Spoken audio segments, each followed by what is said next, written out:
Some people say it's garlic, others say silver bullets. And while most will swear by holy relics, I know the one true weakness that all creatures of the night share.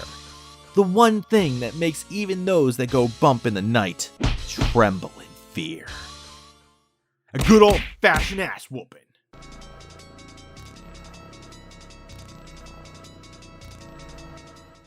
Hey horror fans, Spammer D here.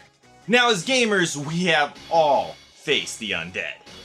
And let's be real, while swords, guns, and explosives are all exquisite ways to deal with the problem, there's a certain satisfaction that comes from giving them the flesh they so desperately crave.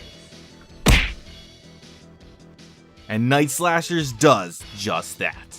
Released in arcades in 1993 by Data East, with a port 27 years later for the Switch, because, you know, everything gets ported to the Switch, Night Slashers is a campy and kinda gory 3-player co-op beat-em-up that is just oozing with style, but sadly, very little substance.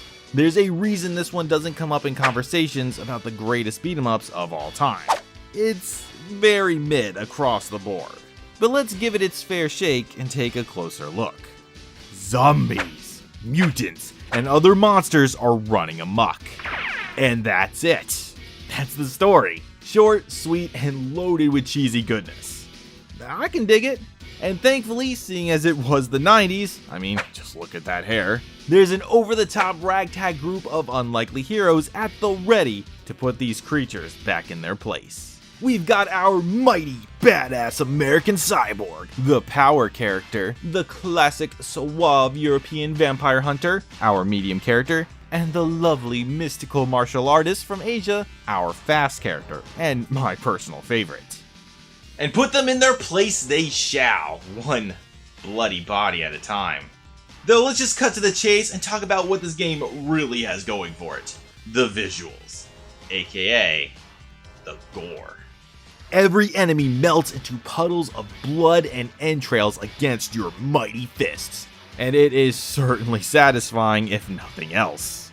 Even by today's standards, the sprite work on arcade games of this era usually still hold up thanks to their vibrant colors, and of course the over-the-top visuals and designs.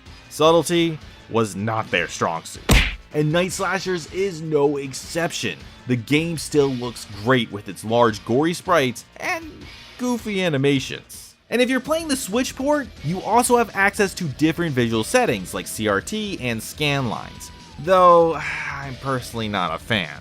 Though I do like that the Switch version is the uncensored version, meaning red blood, instead of the green blood, because let's be real, the red stuff definitely hits harder. Just like power bombing Dracula. Oh man, that never gets old. But unfortunately, everything else kinda does. The novelty the violence brings wears off pretty quick, and the rest of the game simply just doesn't have what it takes to carry. The music is pretty generic to say the least. It certainly doesn't invoke any horror vibes, but at the very least, as far as action titles go, it works well enough, though it's in no way memorable. However, the slurpy noises that the monsters make when you liquefy their faces is pretty enjoyable if nothing else. That, or I am very messed up in the head. Take your bets. Sadly though, any goodwill I had for the audio is immediately slaughtered by the go sound effect. Yeah, any arcade veteran will know this one, but for those of you unfamiliar, basically in arcades, if your character is just standing still, not moving the screen or game along, a message will pop up telling you to go, go!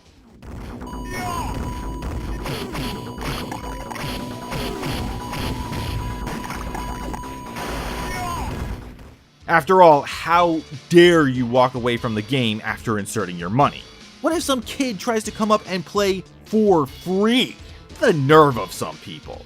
And well, normally this is fine, but Night Slashers has it triggering all the goddamn time, even when you're still fighting enemies, and it is ear-piercingly annoying.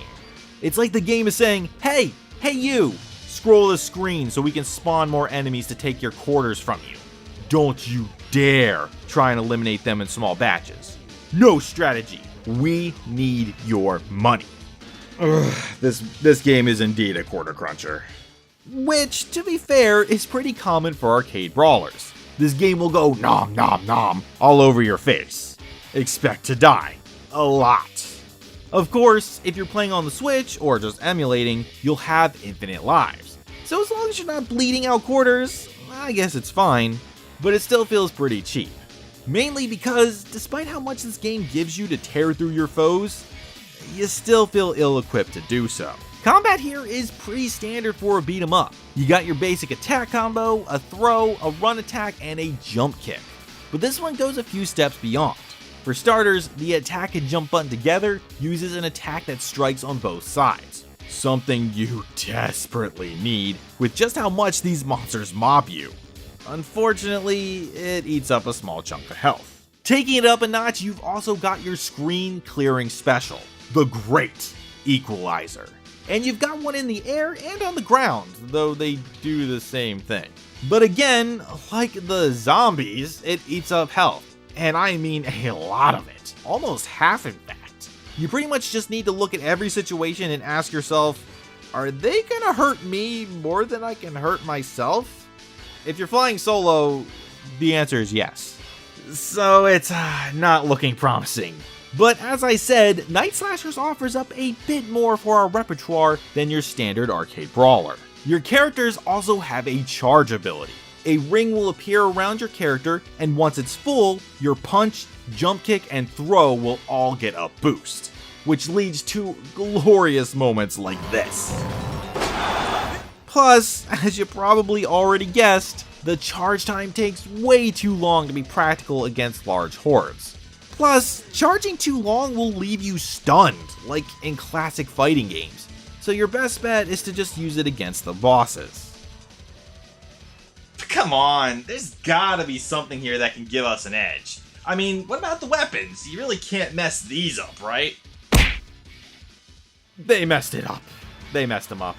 Why even bother picking up a sword if you're just gonna throw it? Though I do kind of like that the knife explodes. Wait, now hold on a second. I think I've found it. The best move in the game is, without a doubt, the ground pound. And no, we're not talking about Mario's ground pound here. We're talking planting zombies back into the ground. And it even works on the bosses. It even works when there isn't ground. The hell? Still, this is the best way to slow down the hordes. And it gets better, because you can finish them off this way.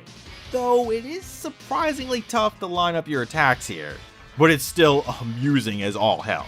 That, or we can just chalk up another point in the column for me being a little, sick in the head.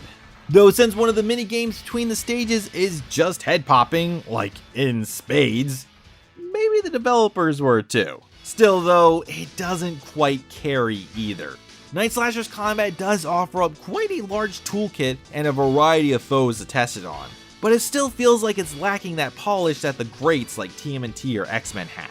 And if you're slaying alone, you'll definitely be overwhelmed by cheap kills pretty fast. Because this game, like even the greatest beat 'em ups, is at its best when playing with friends. Which is why it's a bit of a shame that the Switch version doesn't have online co-op like Nintendo's online NES and SNES games do. Though, let's be real here, 3-player local online co-op is nothing to scoff at. And really, that's probably the best way to look at this game overall. It's just amusing. Like I said before, when it comes to brawlers, Night Slashers is pretty mid, but it's clearly trying.